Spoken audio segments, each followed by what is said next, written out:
Dans cette vidéo, nous allons revenir sur la notion d'intégrale vue en classe et nous allons plus particulièrement voir comment on va faire pour déterminer par le calcul la valeur d'une intégrale.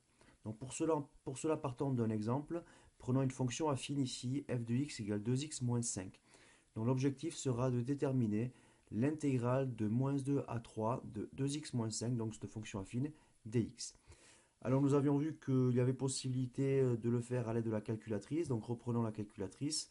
Et pour déterminer avec la calculatrice la valeur d'une intégrale, nous allons dans Options, puis ensuite Calc, et ensuite F4. Et là, il s'agit simplement de remplir les cases proposées. Donc nous allons mettre la fonction 2x moins 5 ici.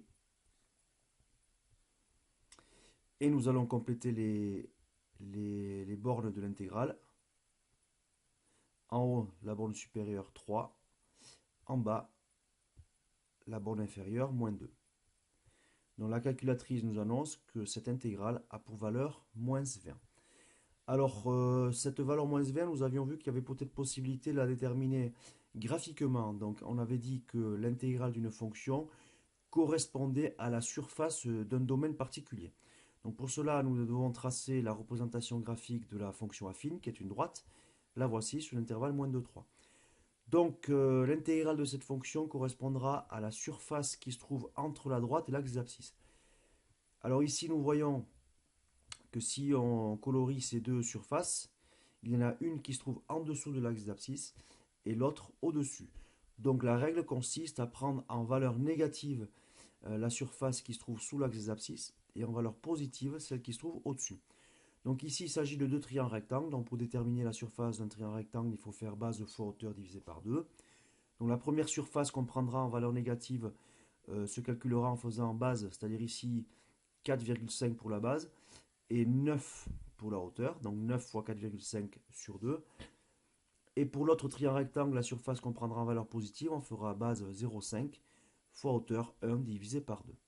Ce qui donnera comme résultat final ben moins 20, le moins 20 qu'on a trouvé sur la calculatrice.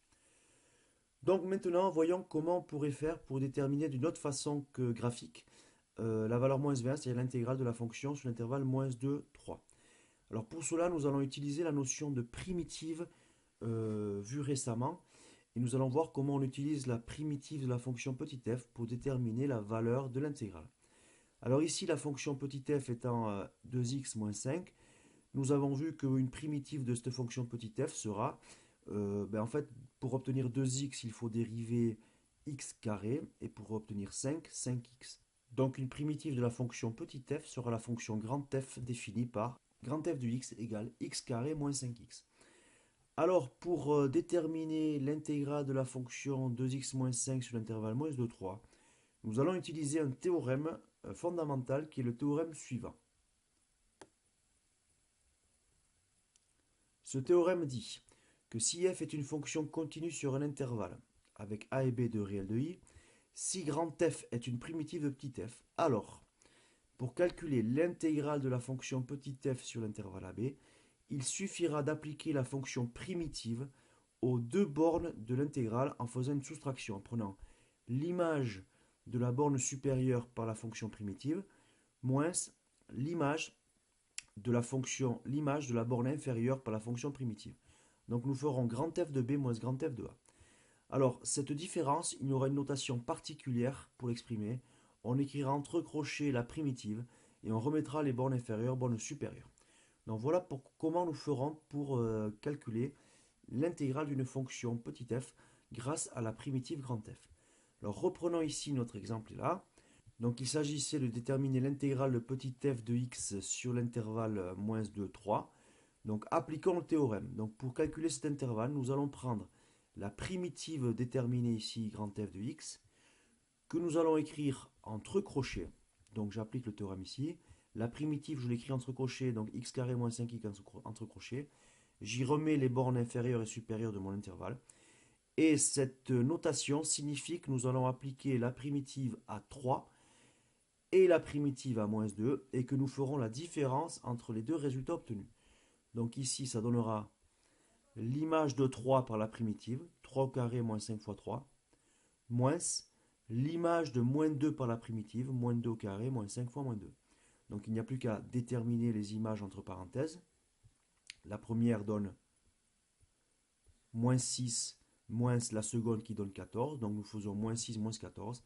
Ce qui donne moins 20, donc la valeur qu'on avait déterminée grâce à la calculatrice d'une part, et aussi grâce à la méthode graphique ici d'autre part. Donc voilà comment on pourra faire pour déterminer la primitive d'une fonction, l'intégrale d'une fonction sur un intervalle.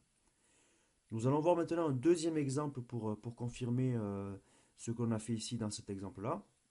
Prenons la fonction maintenant f de x égale x carré plus 3x moins 4. Donc il s'agit ici d'une fonction polynôme du second degré. L'objectif va être de déterminer l'intégrale de cette fonction-là sur l'intervalle moins 4, 1. Alors allons voir de suite ce que nous propose la calculatrice. Donc je veux calculer l'intégrale de la fonction f sur l'intervalle moins 4, 1. Donc reprenons la démarche pour calculer l'intégrale. Donc je vais remplir l'expression ici. Donc il s'agit de x carré plus 3x moins 4.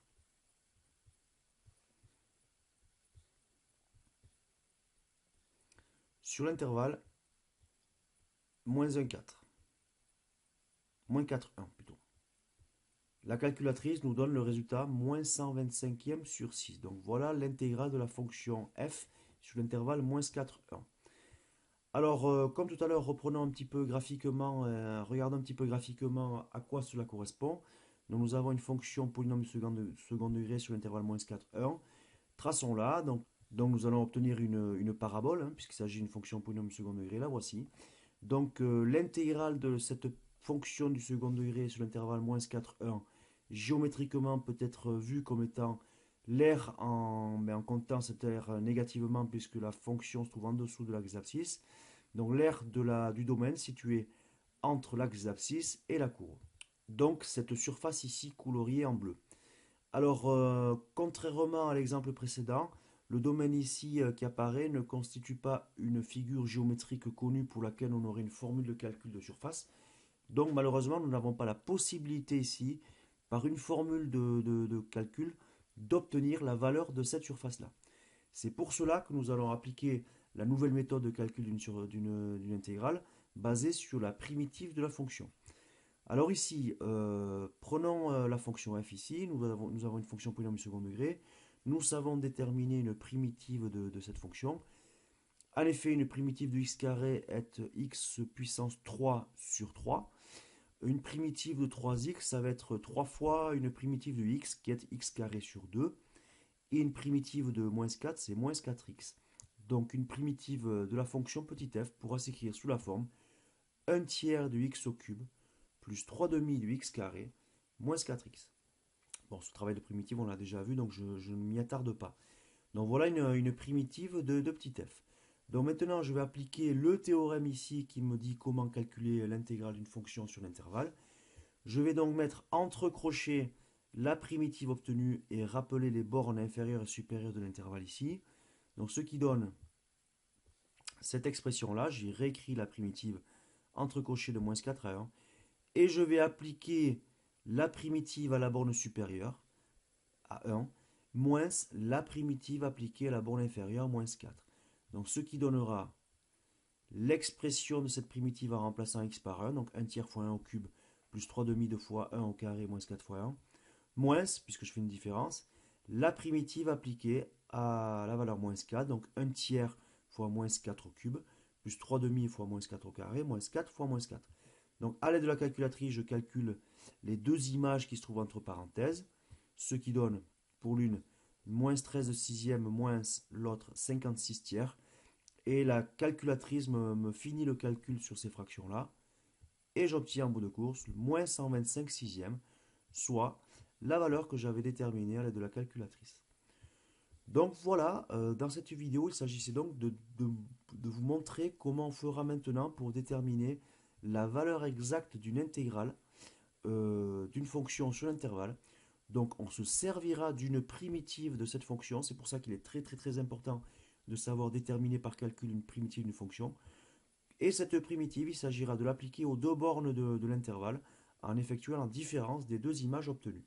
Donc voilà comment nous ferons pour déterminer l'intégrale d'une fonction sur un intervalle.